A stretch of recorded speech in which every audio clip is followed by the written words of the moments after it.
బంగాళాఖాతంలో ఏర్పడిన మోందా తుఫాన్ కాకినాడ వైపు దూసుకొస్తోంది. దాంతో అప్రమత్తమైన అధికారులు కాకినాడ జిల్లా వ్యాప్తంగా అన్ని హాస్పిటళ్లలో ఎమర్జెన్సీ మెడిసిన్ ను సిద్ధంగా ఉంచారు.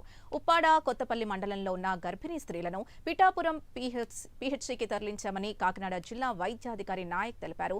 తుఫాన్ సమయంలో తీర ప్రాంతాల్లో ఉన్న ఆసుపత్రుల్లో సిబ్బందిని పెంచామన్నారు. తుఫాన్ సమయంలో ఎమర్జెన్సీ వాహనాల్ని రెడీగా ఉంచామని చెబుతున్న కాకినాడ జిల్లా వైద్యాధికారి నాయక్తో మా ప్రతినిధి కామేశ్వరరావు ఫేస్ టు ఫేస్. ఇదైతే తీవ్ర తుఫానుగా మారనుంది. దీనికి సంబంధించి కాకినాడ జిల్లా నుంచి తీరం దాటే అవకాశం ఉన్నట్టయితే మాత్రం మనకి వాతావరణ శాఖ నుంచి అయితే మాత్రం సమాచారం అందుతుంది. దీనికి సంబంధించి కాకినాడ జిల్లా మొత్తం కూడా తుఫాను సంబంధించి మెడికల్ పరంగా కాకినాడ డిఎంహెచ్ఓ నాయక్ ఉన్నారు. వారితో అసలు మెడికల్ ఈ తుఫాను సమయంలో ఎటువంటి మెడికల్ అరేంజ్మెంట్ చేశారు వారితో మాట్లాడే ప్రయత్నం చేద్దాం. సార్ చెప్పండి, ఈ తుఫాను సంబంధించి మీకు వచ్చిన ఆదేశాలు ఏంటి? మీరు ఈ జిల్లా వ్యాప్తంగా ఎక్కడే తీరం దాటడం, దీనికి సంబంధించిన మెడికల్ ఏర్పాట్లు ఏం చేశారు?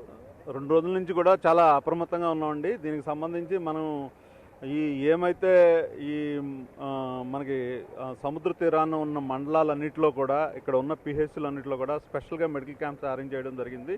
అలానే ఇక్కడ ఉన్న యాంటీనేటల్ కేసెస్ ఏమైతే గర్భిణీ స్త్రీలు ఉన్నారో ఈ 15 రోజుల్లో డెలివరీ అయ్యే కేసెస్ అన్నింటిని కూడా లిస్ట్ అవుట్ చేసి పిహెచ్సి మెడికల్ ఆఫీసర్ పంపించడం జరిగింది. అలాంటి కేసులన్నీ కూడా ముందుగానే గవర్నమెంట్ హాస్పిటల్కి షిఫ్ట్ చేస్తున్నాం, వాళ్ళకి ఎటువంటి ఇబ్బంది లేకుండా.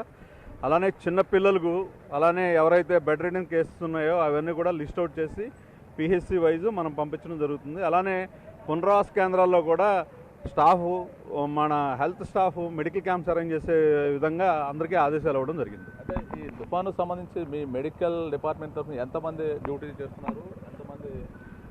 ఎవరికి లీవ్లు ఇవ్వలేదండి. ఇప్పుడు 1819 మంది మనకి స్టాఫ్ ఉన్నారు.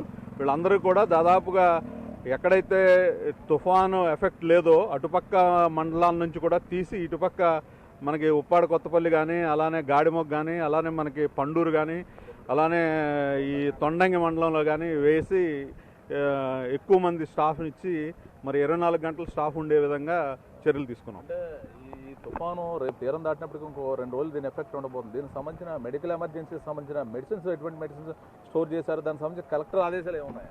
కలెక్టర్ గారి ఆదేశాల ప్రకారం అన్నీ కూడా ఎమర్జెన్సీ మెడిసిన్స్ అన్నీ కూడా పెట్టడం జరిగింది.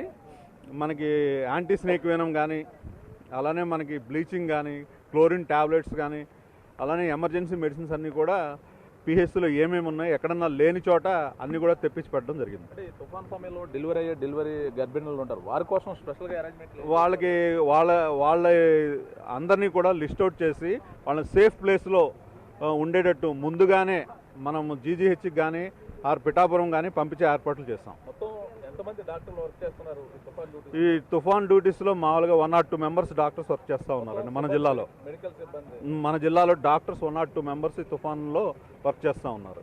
మొత్తం ఈ తుఫాను తీరం దాటి అంటే ఇంకొక 2-3 రోజుల వరకు ఎఫెక్ట్ ఉండబోతుంది. దీనికి సంబంధించి మీ మెడికల్ పరంగా ఎటువంటి ఎమర్జెన్సీ ఉండాలని చెప్పి ఆదేశాలు ఉన్నాయి? మేము ఈ మామూలుగా 108 కానీ, అలానే మనకి సంచార చికిత్సకు తిరుగుతూ ఉంటాయి 104 వెహికల్స్. ఆ వెహికల్స్ కూడా కంప్లీట్గా ట్యాంక్ ఫుల్ చేయించుకొని పిహెచ్సిలో పెట్టాం. పిహెచ్సిలో పెట్టి వాటిలో కూడా మెడికల్ టీమ్ను పెట్టాం అన్నమాట. RRT ర్యాపిడ్ రెస్పాన్స్ టీమ్స్ పెట్టాం. ఎక్కడైనా మనకు అవసరం అయితే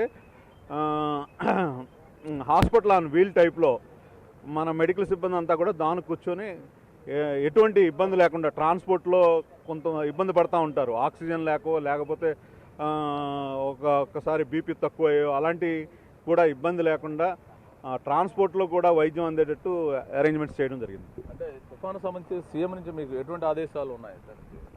అదే అండి, జాగ్రత్తగా చూసుకోమన్నారు, ఎటువంటి ఇబ్బంది లేకుండా ప్రజలకి అందుబాటులో ఉండమన్నారు. హెల్త్ స్టాఫ్ అందరికీ కూడా అదే చెప్పాము.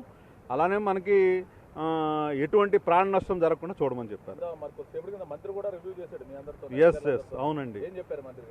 మంత్రి గారు జాగ్రత్తగా మనకి మెడికల్ క్యాంప్స్ కానీ, ఇవి ఎమర్జెన్సీ మెడిసిన్స్ కానీ, అలానే ఎవరైతే ప్రెగ్నెంట్ ఉమెన్స్ ఉన్నారో వాళ్ళని జాగ్రత్తగా కేర్ తీసుకోమని చెప్పారు. ఆ విధంగా మేము చర్యలన్నీ తీసుకున్నాం. మేమంతా సిద్ధంగా ఉన్నాం. ఇది ఇక్కడున్న పరిస్థితి. కాకినాడ జిల్లా డిఎంహెచ్ఓ నాయక్ తెలుపుతున్న పరిస్థితి. తుఫాన్కి ముందస్తు ఏర్పాట్లు అన్నీ చేస్తాం. తుఫాన్ ఎదుర్కోవడానికి అన్ని రకంగా మెడికల్ పరంగా అన్ని రకంగా సిద్ధం చేస్తాం. దానికి సంబంధించి ఎమర్జెన్సీ మెడిసిన్స్ అన్ని సిద్ధం చేస్తామని చెప్తున్న పరిస్థితి ఉంది. ఇది ఇక్కడున్న తాజా పరిస్థితి. Art studio.